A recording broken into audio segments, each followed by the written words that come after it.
नमस्कार, मैं हूं रविकांत।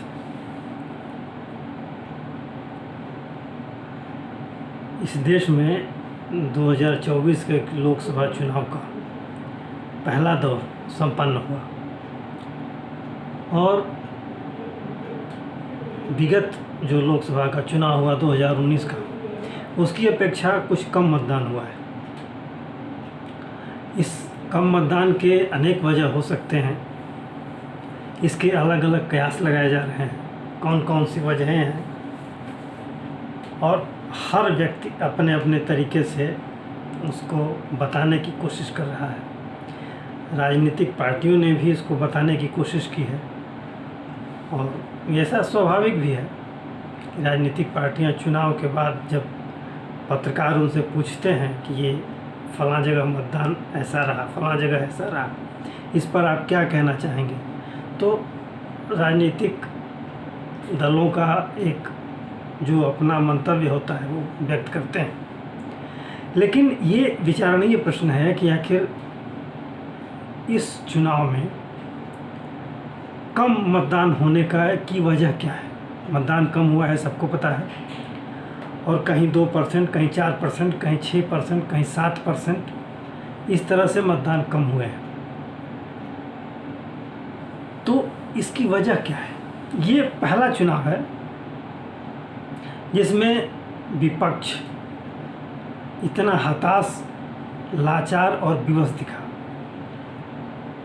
वो जो दमखम होता है विपक्ष जिस उत्तेजना के साथ चुनाव प्रचार करता है, वैसा इस चुनाव में दिखा नहीं कभी भी विपक्ष। इसकी एक बड़ी वजह है। वजह ये है कि चुनाव की घोषणा से पहले ही जिस तरह से लोग पार्टी छोड़ करके और भाजपा के साथ आए, या कुछ लोग दूसरी पार्टियों में भी गए, ये चुनाव की घोषणा से पहले से ही ये चल रहा है। और जैसे ही चुनाव की घोषणा हुई और जिस तरीके से एक भगदड़ मची लगभग हर पार्टी में, भाजपा को छोड़ के विपक्ष की हर पार्टी में भगदड़ मची, और ख़ास तौर से कांग्रेस में तो ऐसी भगदड़ मची कि जैसे लगता है कि चुनाव के परिणाम आने तक कुछ गिने चुने लोग ही रह जाएंगे कांग्रेस पार्टी में। और इस तरीके से लोग गए कि जैसे उनका कोई आसरा नहीं है, अपनी पार्टियों को छोड़ करके दूसरी पार्टियों में गए। बहुत से लोगों को इस आने जाने में टिकट भी मिल गया, चुनाव मैदान में भी हैं। लेकिन ऐसे अनेक नेता हैं जो चुनाव की घोषणा से पहले से ही ये लगभग मन बना चुके थे कि हमें इस बार चुनाव नहीं लड़ना है। जिस तरह से भाजपा के प्रति लोगों का समर्थन दिखा और जिस आक्रामक तरीके से भाजपा ने चुनाव प्रचार शुरू किया, या चुनाव से पहले ही जो आक्रामक रुख अपनाया राजनीतिक स्वरूप में, उसको देखते हुए कांग्रेस समेत जो कथित इंडी गठबंधन है या उसके सहयोगी हैं या अन्य पार्टियां हैं विपक्ष की, उन सभी के अंदर एक घबराहट थी। और जैसे जैसे चुनाव करीब आया ये घबराहट दिखने लगी, और समाज के हर विश्लेषक को, जो भी चुनाव को करीब से देखा है, करीब से विश्लेषण करता आया है, उस सबको महसूस हुआ। परिणाम ये हुआ कि ऐसा कहा जा रहा है, और इसकी उम्मीद भी है, ऐसा कहा जा रहा है कि विपक्ष के बहुत से लोग चुनाव से अपने आप को दूर रखने की कोशिश करने लगे आरंभ से ही। जैसे जैसे चुनाव करीब आया वो अपने आप को चुनाव से बिल्कुल दूर कर लिए। बहुत से लोगों ने तो टिकट लेने से मना कर दिया, और जिन लोगों को अन्य पार्टियों से टिकट मिला भी, वो जनता के बीच गए भी, लेकिन जनता के बीच वो उत्साह न देख करके, वो हताशा देख करके उनके कार्यकर्ताओं में एक अजीब तरह की मायूसी छाने लगी चुनाव से पहले ही। इस मायूसी की वजह ये रही कि चुनाव आते आते वो कार्यकर्ता जो पार्टी के साथ दिन रात काम करते थे, उनके नेता के द्वारा पार्टी से दूर हो जाना या दूसरी पार्टी में चले जाना या चुनाव से अपने आप को दूर कर लेना, अथवा चुनाव प्रचार से अपने आप को बचाना, इससे कार्यकर्ताओं में घोर निराशा हुई। और बहुत से कार्यकर्ता तो जनता के बीच चुनाव के मुद्दे पर जाने से बचे। मतदाता भी उदास हो गया, उदासीन हुआ, और बूथ पर जाने से बेहतर समझा घर में रहना, गर्मी का समय है। तो मतदाताओं के दिमाग में भी ऐसा आया, जो विपक्ष के समर्थक हैं, जो इंडी गठबंधन के समर्थक हैं, ख़ास तौर से कांग्रेस, सपा, बसपा वगैरह जो पार्टियां हैं, उनके मन में ये लगा कि हमें तो हारना ही है, वोट देने का कोई मतलब नहीं है। और इस तरह से विपक्ष के जो मतदाता हैं वो अपने आप को मतदान से दूर रखें। ऐसी संभावना है, मैं ये नहीं कहता कि हूबहू ऐसा ही हुआ है, लेकिन ऐसी संभावना है कि जो वर्ग भाजपा का विरोधी है वो अपने अपने नेताओं की उदासीनता की वजह से, चुनाव से अपने आप को दूर रखने की वजह से, हतोत्साह की वजह से बूथ तक नहीं आया और मतदान नहीं किया। एक तो ये वजह हो सकती है। दूसरी वजह ये हो सकती है कि जैसा कि ख़ासतौर से यूपी में और बिहार में, ये उत्तर भारत के ये जो ऐसे राज्य हैं जिनमें अधिकांश लोग, जो लोग नौकरी पेशा हैं, उनमें से अधिकांश लोग अपने गांव, अपने शहर, अपने क्षेत्र से दूर जा कर के, कुछ लोग व्यवसाय करते हैं, कुछ लोग मार्केटिंग के काम से जुड़े रहते हैं, कुछ लोग नौकरियां करते हैं। तो इसकी मजबूरी थी, लोग समय पर आ नहीं पाए, या लोगों ने आने की कोशिश नहीं की, इसलिए कि उनको परिणाम पता था।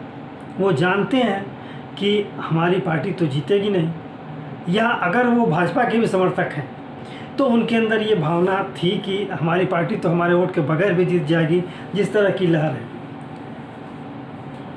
और इन वजहों से वो लोग चुनाव में आने से बचे या आलस्य कर गए।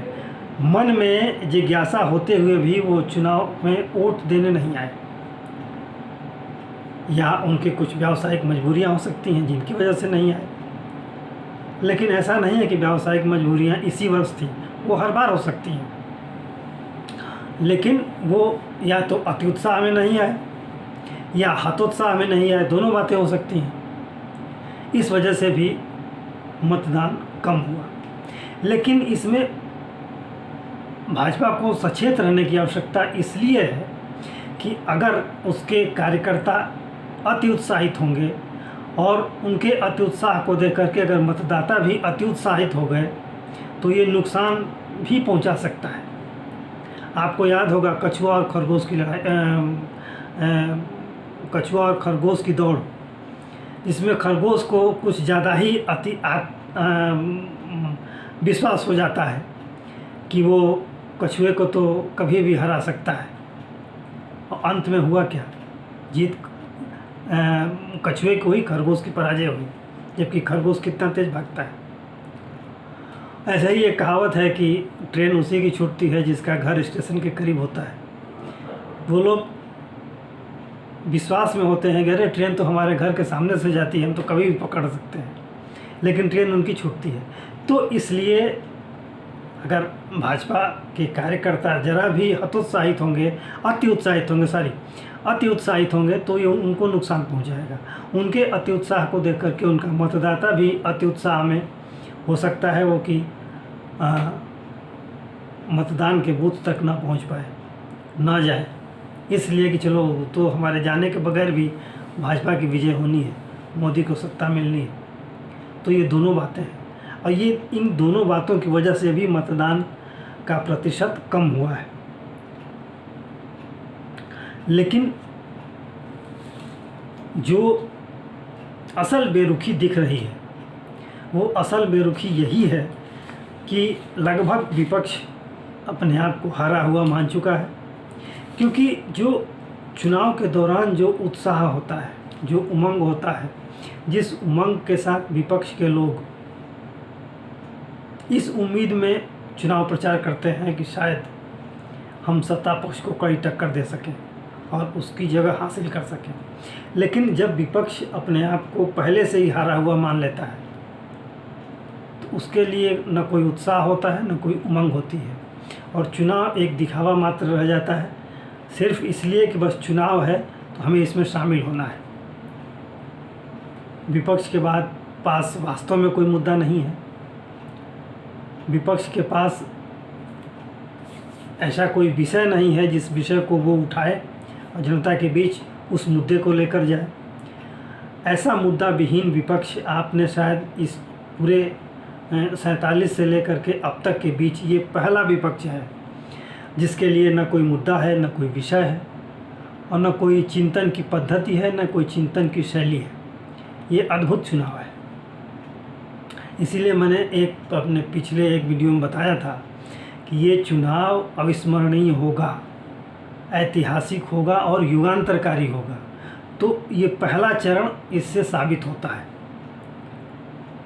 अगले चरणों में क्या होगा, कैसे मतदान होगा, उस पर नहीं कहा जा सकता, लेकिन ये दर्पण है पहला चरण।